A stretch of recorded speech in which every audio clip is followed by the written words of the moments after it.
So friends, this video I prepare specially for my SY BCom students who are going to appear the semester 3 examination. SY BCom में ये train statement का एक जो concept है तो बहुत important concept है. इसमें how to find missing figures ये आज के वीडियो में हम देखेंगे. तो आपको ऑलरेडी ट्रेन स्टेटमेंट दिया होगा, but in that train statement so many figures are missing, so they put a question mark over there. So how to find that value वो हम आज के इस लेक्चर में देखेंगे. So I brought one of the university problem for you. See, complete the following train statement दिया है आपको and so many question mark आप उधर देखोगे, और ये जो भी क्वेश्चन मार्क है ये सब वैल्यू हमें फाइंड आउट करना है. And it is very easy if you try to understand my concept. एक सिंपल कैलकुलेशन मैं आपको बताने वाला हूँ, बस वो एक ही कैलकुलेशन आप हर जगह अप्लाई करोगे और within 10 minutes we are going to find out all the values. सबसे पहले ये समझ लो, ये देखो ये 3 साल का ट्रेंड स्टेटमेंट होता क्या है. एक पर्टिकुलर फर्म है, इस फर्म का आपको देखो 4 साल का इन्फॉर्मेशन है. एक बेस ईयर है इनका 2011, और उस 2011 का जो बेस ईयर का इन्फॉर्मेशन है उसी का उस बेस पे, इसीलिए उसे बेस ईयर कहा है कि उसका बेस लेके हमें 2012, 2013 और 2014 का वैल्यू फाइंड आउट करना है. तो देखो सबसे पहले ये क्वेश्चन मार्क मैं हटा देता हूँ पहले. ओके, तो अब जिधर जिधर ये वैल्यू नहीं है वो वैल्यू मुझे फाइंड आउट करना है. So always don't forget to follow the first step. सबसे पहला स्टेप क्या है, ये जो आपका बेस ईयर है, बेस ईयर का जो परसेंटेज है वो ऑलवेज आपको जितना भी ये टोटल 12 वैल्यू है, देखो सेल से लेके नेट अर्निंग तक टोटल 12 एलिमेंट्स है. तो ये सब जगह आपको 2011 का जो परसेंटेज है उधर आपको 100 पुटअप करना है. देखो जैसे जिस तरह मैंने अभी सब जगह 100 पुटअप कर दिया, बिकॉज इसी 2011 को बेस लेके हम 2012, 13 और 14 के सब वैल्यू निकालने वाले हैं. तो ये 100 पुट करने के बाद आपको क्या करना है, देखो 100 परसेंटेज और अमाउंट अगर आपको किसी लाइन में दिख रहा है, जैसे मुझे देखो सेल में, if I see the sale of 2014 का सेल देखिए, उधर परसेंटेज 100 है और वैल्यू 2000 है. सो इट मीन्स 100 परसेंटेज है तब वैल्यू 2000 है, तो सेम 100 परसेंटेज 2011 में भी है, तो उधर का भी वैल्यू 2000 आना चाहिए. Okay, so 100% is equal to 2000. अब ये कंसेप्ट मुझे पता चल गया that 100% is equal to 2000. So if 100% is equal to 2000, then 2013 में देखिए, then 80% will be what. Screen पे मैं आपको कैलकुलेशन बताते रहूँगा, देखिए आपके स्क्रीन पे कैलकुलेशन आ रहा है. That is if 100% is rupees 2000, then 80% is question mark. और अब हम इसका क्रॉस मल्टीप्लिकेशन करेंगे. So let's see, if you do the cross multiplication, you will get the value of sale of 2013 will be 1600. Accordingly, इसी तरह अभी हम ये मैक्सिमम जितना भी वैल्यू है ये सब वैल्यू हम इसी तरह क्रॉस मल्टीप्लाई करके निकालने वाले हैं. तो देखो 2012 का वैल्यू निकालना है, अगेन हम वही बेस लेंगे. इफ़ 100% इज 2000, देन 2012 का सेल क्या है, देखो 120%, then 120% will be what. Again ये कैलकुलेशन आपको स्क्रीन पे दिख रहा है, देखो. तो इसको अगर मैं पुटअप करूँ आई will gate 2400. So in this वे ये जो टोटल सेल है 2014, 13, 12 और 2011 का टोटल सेल फिगर मुझे मिल गया. Now moving to cost of good sold. Again I will see that if there is any 100% is given in the information, yes. If you see the year 2013 अगर आप देखोगे तो देखो 100% is equal to 1280.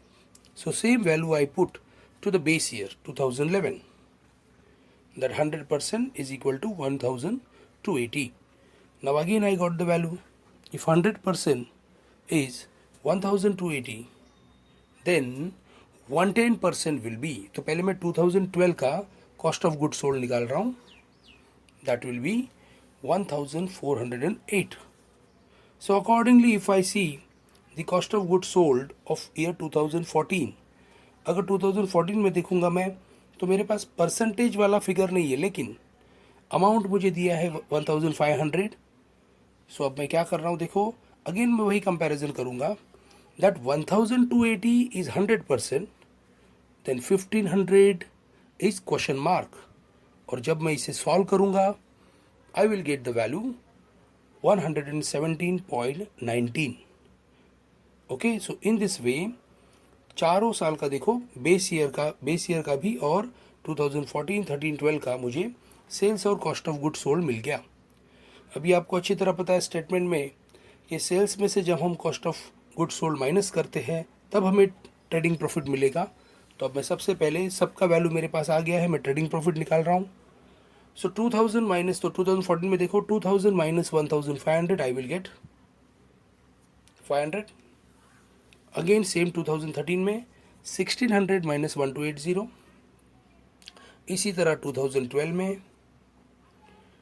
ओके, अब ये सब मुझे amount तीनों साल के ट्रेडिंग प्रॉफिट मिल गए।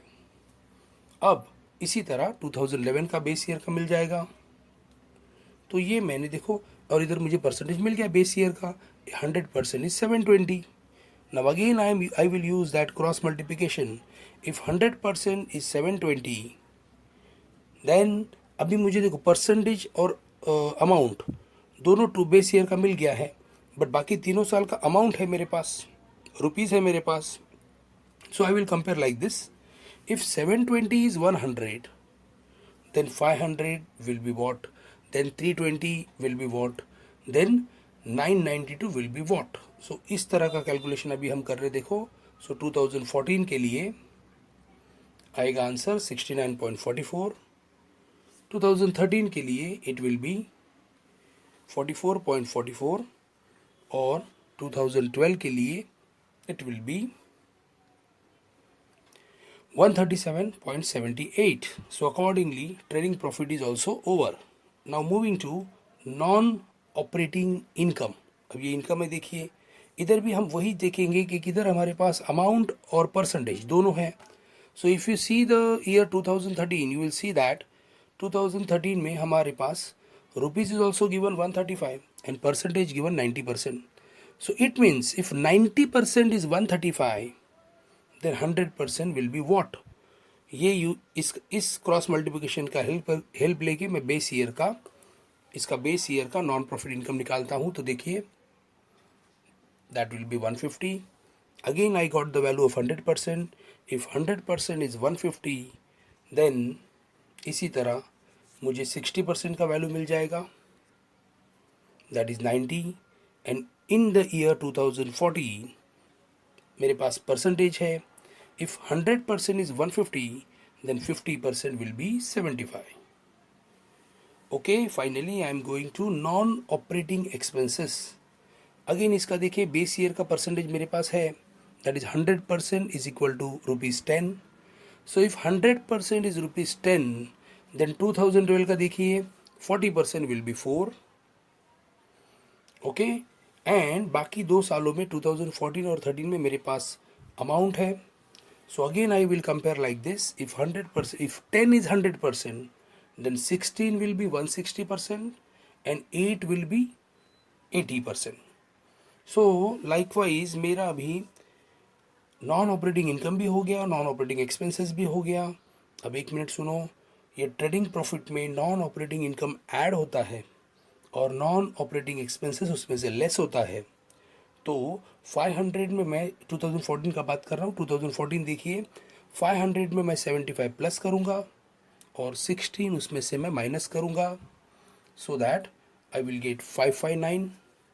Same 2013 I will get 447। देखो 447 कैसे आया, 320 में मैंने 135 पहले ऐड किया, it will be 455, then 455 minus 8 I will get 447। Accordingly 2012 में 992 plus 90 minus 4 I will get 1078, and in base year 2011 में 720 plus 150 minus 10 I will get 860. Now again what I will search, I got all the value, So if 100% is 860, then now I can easily find if 860 is 100%, then what will be the percentage of 559? What will be the percentage of 447? What will be the percentage of 1078? Let's see. For 559 it will be 65. For 447 it will be 51.98. For 1078 it will be 125.35. Now interest, I am going to find the interest. Again you can see that in the year 2013 में I have the value that rupees 120 is 600%. If rupees 120 is 600%, then what will be the 100% base year का वो पहले find out कर लेता हूँ. So that value is 20.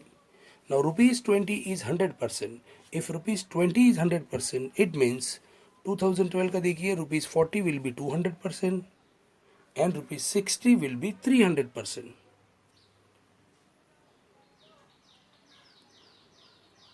Okay.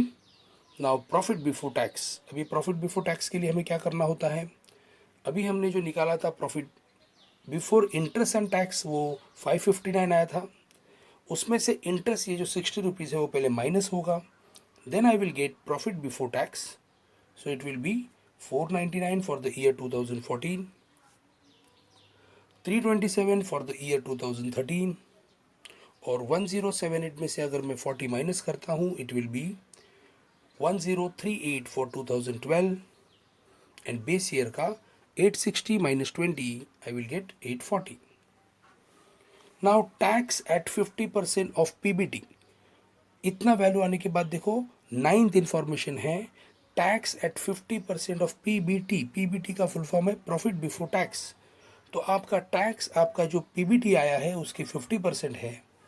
तो मेरे पास ये जो वैल्यू है इन सब का मैं 50% निकालूंगा so that I will get the tax at 50% of PBT. But before that ये जो 8 प्रॉफिट बिफोर टैक्स है सबका परसेंटेज मुझे निकालना है. And again I will calculate the same way that if 840 is 100%, then 499 will be 59.4, 327 will be 38.93 and 1038 will be 123.57. अब मैं जो आपको बता रहा था ये जो वैल्यू मुझे मिले हैं इन सब वैल्यू का मैं 50% निकालूंगा so that I will get tax at 50%. Okay. जो भी आपका PBT आया है उसका आपको 50% निकालना है. सो if I calculate the 50% of 499, the value will be 240.50. 327 का 50% हो जाएगा 163.50. 1038 will become 519 and 840 will become 420. Again I got the percentage of base year that if 420 is 100%, then 249.50 will be 59.40%. 163.50 will be 38.93 and 519 will be 123.57. अब देखिए आप किसी भी amount में से जब 50% माइनस करते हो तो ऑब्वियसली वही आंसर आएगा. जैसे 100 में से अगर मैं 50 माइनस करता हूँ तो आंसर मेरा 50 आने वाला है. तो क्योंकि इधर टैक्स का 50% दिया था, so if I deduct the 249.50 from 499 I will get the same answer, that is 249.50.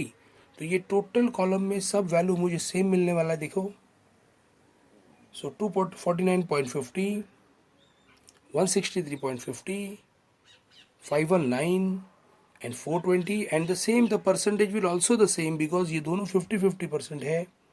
So no need of calculation. जो ऊपर के लाइन में लिखा है वही मैं वापस लिख दूंगा. So we reach to the 10th level का भी वैल्यू हमारा निकल गया. अभी हमें सिर्फ दो वैल्यू निकालना है, डिविडेंड एंड नेट अर्निंग. तो ये जो 249.50 है और डिविडेंड आपका 3 रुपीज़ है 2014 में.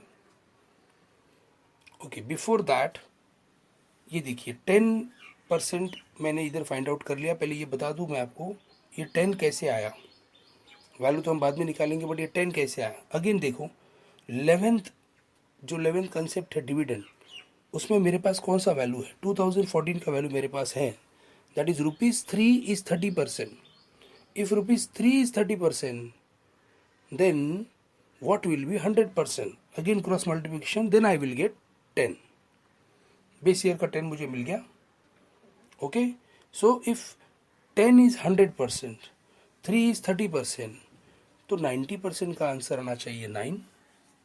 ओके, अब लेकिन एक मिनट, अब देखिए मेरे पास 2012 का दोनों भी वैल्यू नहीं है, अमाउंट भी नहीं है, परसेंटेज भी नहीं है, लेकिन मेरे पास 2012 का प्रॉफिट आफ्टर टैक्स से देखो 519, और नेट अर्निंग ऑलरेडी मुझे दिया है, दैट इज 410.